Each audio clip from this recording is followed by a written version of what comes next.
here we have RJ Naved from Radio Mirchi. So let's have a few bit of talk with him. So how was his journey into Radio Mirchi and how he started it there? तो sir आप हमें बता सकते हैं कि आपकी journey कैसी रही है? आप रेडियो मिर्ची में इतने टाइम से काम कर रहे हैं, तो आपकी जर्नी कैसी रही है? लाइक 14 साल पहले जब मैं मिर्ची में आया था, आई केम थ्रू आरजे हंट, एक आरजे हंट हुआ था, तो मैंने कभी सोचा नहीं था कि जर्नी में बहुत ज़्यादा अप एंड डाउन थे, बहुत क्योंकि मैंने कभी सोचा नहीं था कि मैं आरजे बन जाऊंगा। और आरजे एक सिंपल एक लोकेलिटी का या फिर एक कम्युनिटी का एक हिस्सा होता है, तो मैंने ये सोच कर ज्वाइन किया था। और बहुत ज़्यादा लोगों को मालूम नहीं है कि अब जब लोग पहचानने लगे तो लोगों को लगता है बहुत आसान हो गया होगा, लेकिन एक्चुअली नहीं था, बहुत टफ था। जब मैंने कम्पीट किया था तो there was somewhere around 35,000 participants, तो उनसे आगे निकलना थोड़ा सा मुश्किल हुआ। फिर उसके बाद वो जीत जाने के बाद ज़रूरी ये था कि अपने आप को आगे लाइक एक बार एक स्टेज पे पहुंच गए आप, तो मुझे लगा कि अब तो सब ख़त्म हुआ है, अब तो मैंने अचीव कर लिया। लेकिन जैसे जैसे मैंने रेडियो करना शुरू किया तो कंपटीशन और आता गया, यू नो। और आई रिमेंबर पहले दिन मैं बाहर से फ़ोन पे बात करता था सिर्फ, लाइक ओबी मेरे ख्याल से लोग जानते होंगे, आउटडोर ब्रॉडकास्टिंग करता था। तो वहाँ पे अजीब से काम, लाइक पब्लिक शौचालय के बाहर खड़े होके जो लोग निकल रहे हैं उनसे इंटरव्यू करना, और लाइक डिफरेंट भी था। कभी कभी अमिताभ बच्चन, शाहरुख खान उनके पास भेज देते थे।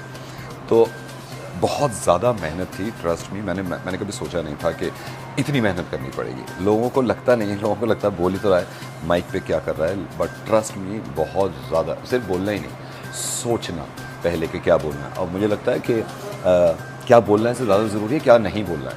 तो मैं तो पहले उसकी प्रैक्टिस किया करता था कि क्या नहीं बोलना है, क्या नहीं बोलना है।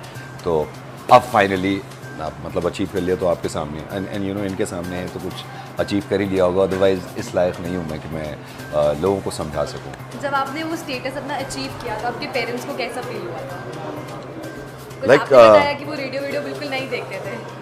ऑनेस्टली मेरे पेरेंट्स को जब ये मालूम ही नहीं था कि रेडियो जॉकी होता क्या है। एक्चुअली मैं जब गया था, सो जिस दिन मैंने मुंबई में ग्रैंड फिनाले हुआ था तो मैंने कॉल किया अपने अम्मी अब्बू को और कहा कि मैं जीत गया हूँ। तो उन्होंने कहा क्या होता है? तो मैंने कहा मेरी नौकरी लग गई है। तो उन्होंने कहा कैसे? तो मैंने कहा मैं रेडियो जॉकी बन गया हूँ। तो उनको मालूम ही नहीं था रेडियो जॉकी क्या। एक ज़माने में रेडियो प्रेजेंटर हुआ करते थे, अनाउंसर हुआ करते थे। तो मैंने उनको समझाया कि रेडियो जॉकी ऐसे होगा, तो उन्होंने मना कर दिया कि हमें तो तुम पढ़े लिखे हो और तुम्हें तो पैसे कमाने, ये कैसा काम है गाने वाने चलाने और ये सब करना। तो बहुत उनको समझाया, फिर उनके समझ में आया। जब पहली बार उन्होंने ऑन एयर सुना, फिर टाइम्स ऑफ इंडिया में आर्टिकल देखा कि जीत गया, फ़ोटो देख के खुश हो गए थे। लाइक वो छोटा सा आर्टिकल आया था, उसमें फ़ोटो आया था, तो वो खुश हो गए थे। अब बहुत ज़्यादा खुश हैं जब उनके साथ भी लोग पिक्चर्स लेते हैं, तो अब तो बहुत ज़्यादा कि नहीं, सही डिसीजन था। Thank you so much. So we have one of the SHO, Upendra Singh with us. Let's have a word with him. Sir आप क्या हमें बता सकते हैं कि आपने ये लाइन क्यों चूज़ की? आपकी फैमिली बैकग्राउंड से कोई इंस्पेक्टर उसमें है या पुलिस उसमें है कि आपने चूज़ किया कि आप इस लाइन में आना चाहोगे? नहीं, मेरी फैमिली में पुलिस में कोई नहीं था। हम 4 सिस्टर हैं, 2 ब्रदर हैं। मेरी सबसे बड़ी सिस्टर है, उनके हस्बैंड लेफ्टिनेंट जनरल है आर्मी में। उससे छोटे हैं वो एयरफोर्स में एयर कमोडोर, वो रिटायर हुए अभी। दोनों सिस्टर छोटी है, वो आर्मी में कर्नल है। मेरे फादर रिटायर्ड प्रिंसिपल है। अब मेरे से बड़े ब्रदर वो दिल्ली पुलिस में ACP है। तो आप बता सकते हैं कि आपकी जर्नी कैसी रही है अभी तक? आप जितने टाइम आपने काम किया है और सर्व किया है यहाँ पे, तो आपकी जर्नी कैसी रही है? जर्नी पुलिस की अच्छी रही है, बहुत बढ़िया, अच्छा टाइम निकला अब तक। तो ऐसा कोई दिन याद है आपको कि आपने सोचा हो कि अच्छा नहीं गया ये दिन, या मैं उस केस को ऐसे सॉल्व नहीं कर पाया, या मैं कुछ और कर सकता था इसके लिए कि ताकि और अच्छा हो सके ये? नहीं, दिन बदलते रहते हैं, कई बार परेशानी आती है। पिछले 3-4 दिन से बड़े परेशान थे, लेकिन उसके बाद जो हमारा काम हो गया, उसके बाद जो अच्छा पॉजिटिव काम, उसे बड़ी अच्छा फील होता है, वो फिर बढ़िया लगता है। हमको पता है परेशानी आएगी, लेकिन उसके बाद जो दिन आएगा वो बड़ा अच्छा होगा। आप अब इस स्टेटस पे हैं, तो हाउ डू यू फील? आपको कैसा फील होता है?